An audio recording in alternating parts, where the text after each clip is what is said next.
आज पनि म अमेरिकाको मर्निङ वाकको सिलसिलामा निस्केको छु। आजको मर्निङ वाकमा के कस्तो छ भन्ने सम्बन्धी पनि म तपाईहरुलाई देखाउँछु।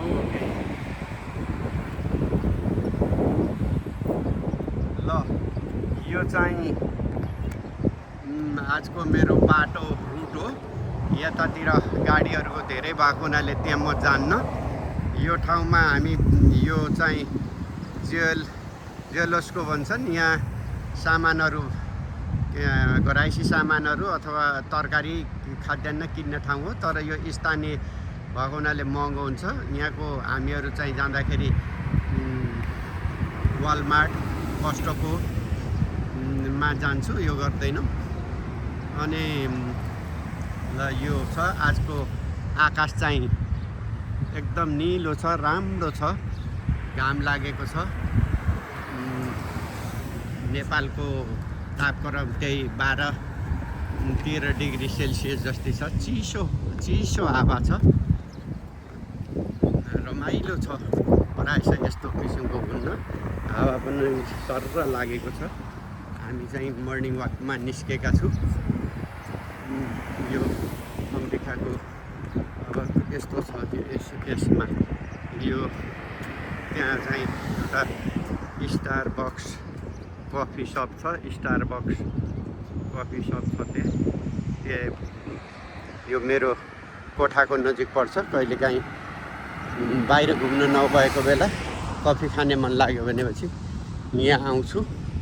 यहाँ यस्तो छ यसमा।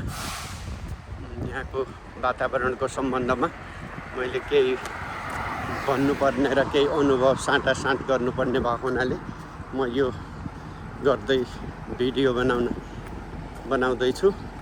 यहाँ यस्तो यिनीहरू गाडी एउटा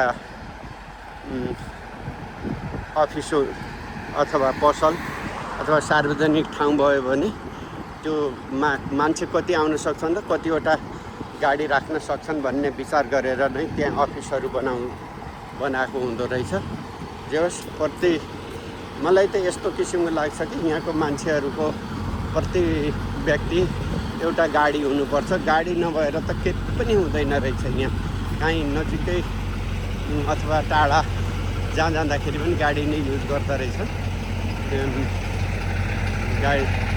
अनि कोही मान्छेहरू बिहान हामी जस्तो कोही भयो भने मर्निङ वाक केही गयो भने कुकुर पनि डुलाउँदो रहेछ। यहाँ त्यस्तो छ यसको उसमा। यो एक हप्ता जति भयो रहेछ मान्छे यो रुखहरूको पातहरू काट्न नआएको। पातहरू बढेको छ यसमा। तर यो दुईटैतिर चटक्क बिरुवा लगाएको छ। यहाँको अमेरिकाका ठुल्ठुला घरहरू भएको ठाउँ हो यो। तर हेर्दाखेरि यी सानै छन् हाम्रो नेपालको तुलनामा। होइन, यहाँ पनि व्यापारी कम्प्लेक्सहरू र कमर्सियल घरहरू त ठुला हुन्छन्। तर मान्छेको बस्ने घरहरू साना चिटिक्क परेका। त्यसमा पनि काठले बनेका हुन्छन्, सिमेन्ट र उसको हुँदैन। अब यो जमुना यो पनि आफ्नो किसिमको गर्छ। हामी दुईजना बिहान मर्निङ वाक, साँझ इभिनिङ वाक गर्छु।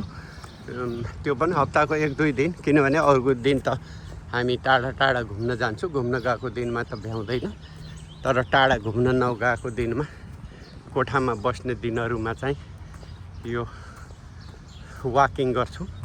यहाँ वाकिङ गर्न एकदम फ्री छ, किनभने यहाँ चाहिँ बाटो क्लियर छ, क्रस गर्नु पर्दैन।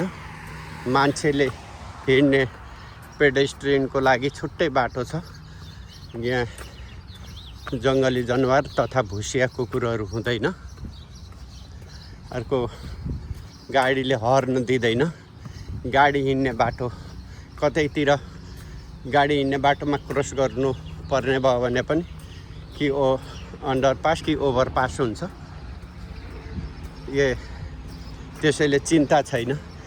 निष्फिक्री साथ मान्छेले कानमा इयरफोन लगाएर मजाले वाकिङ गर्छन्। तर एउटा नछुटाउनै पर्ने कुरा के रहेछ भने यहाँको मान्छेहरूले वाकिङ विकेन्डमा मात्रै गर्दो रहेछन्। अघि पछि मान्छे देखिन्न। यो नेपालमा लकडाउन भए जस्तो कर्फ्यू लागे जस्तो हुन्छ। यहाँ नेपालमा पाउने रुखहरू पाउँदो रहेछन्। यहाँ किमु पाकेर यो झडेर बाटो नै फोहोर बनाएको छ। यो किमुको रुख हो। यो नेपालमा हाम्रो किमुको पाउने किमुको रुख हो यो। अब यो बाटामा झरेर यो फोहोरै बनाएको हुन्छ। तर अर्को कुरा के छ भने यहीलाई नै व्यवसाय खेती बनाएर टिपेर बजारमा लियो भने त फेरि यो अन्य फलफुलहरूमध्ये यो महँगो हुँदो रहेछ नि। तर यो बाटोमा बनेको कसैले लगाएको केही वास्ता हुँदैन। यो गर्छ। कसैले टिपेर खायो भने त केही मतलब छैन। तर अब यहाँको मान्छेहरू सबै गाडीमा जान्छन्, हिँड्दैन। फेरि अर्को कुरा गाडी जुन ठाउँ पाए त्यो ठाउँमा रोक्नु पनि मिल्दैन रहेछ। यदि गाडी बिग्ड्यो भने बाहेक नभएपछि गाडी रोक्ने ठाउँहरू हुँदैन। हामीले पनि चढ्नु पर्दाखेरि अथवा झर्नु पर्दाखेरि कुनै निश्चित गाडीको स्टप कतै गएर अथवा कुनै सार्वजनिक प्लेसभित्र बसेर पार्किङ लेखेको ठाउँमा नजाँदासम्म गाडी रोक्न मिल्दैन रहेछ। यस्तो छ यहाँ यसमा। एउटा घरको लागि पनि घर चाहिँ 4 जना बस्ने हुन्छ, गाडी पार्किङ चाहिँ 8 जना। कोही पाहुनाहरू आए त्यो घरको अथवा कुनै फङ्सनहरू केही भयो यता भयो भने सबै सडकमा पार्किङ गर्छन्। अब यो सडकमा पार्किङ गरेको कुराहरू चाहिँ यो आज यो घरमा या त यिनीहरूका पाहुनाहरू आए अथवा यो केही सानो सर्ट कार्यक्रम छ भन्ने बुझ्नु पर्दो रहेछ। हामीहरू पनि कुनैको घरमा गेस्ट भएर जाँदाखेरि म आउँदैछु भन्यो भनेपछि उसले हाम्रो मान्छे आफन्तले हामीलाई चाहिँ सबभन्दा पहिला आफ्नो गाडीलाई चाहिँ व्यवस्थापन गरेर तपाईँको यहाँनिर पार्किङ गर्ने ठाउँ छ है भनेर त्यो पार्किङ छुट्याएर खाली गरिदिनु पर्दो रहेछ। त्यो यहाँको सिस्टमहरू सबै हेर्दाखेरि रमाइलो भन्ने कि के भन्ने। हाम्रो नेपालमा भएको नियम कानुन, यहाँ भएको नियम कानुन, बेलायतमा भएको नियम कानुन एउटै हो। यति फरक हो कि यहाँको मान्छेहरूले कटिबद्धता साथ नियमनको फलो गर्छन्, कानुनलाई मान्छन्। सिस्टम हुन्छ, हृदयदेखि नै भित्रैदेखि कानुन मान्छन्। हामीहरू चाहिँ कानुनलाई लादिएको कानुन, बाध्यता कानुन मान्छु। यति मात्रै फरक हो, नभएपछि एउटै हो उसमा।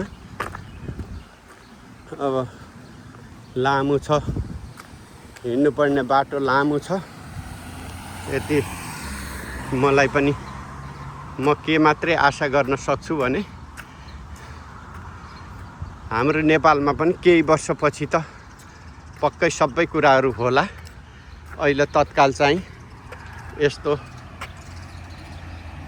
तत्काल नभए पनि हाम्रो पनि सुरुवात भएको छ, हाम्रो हुन्छ होला।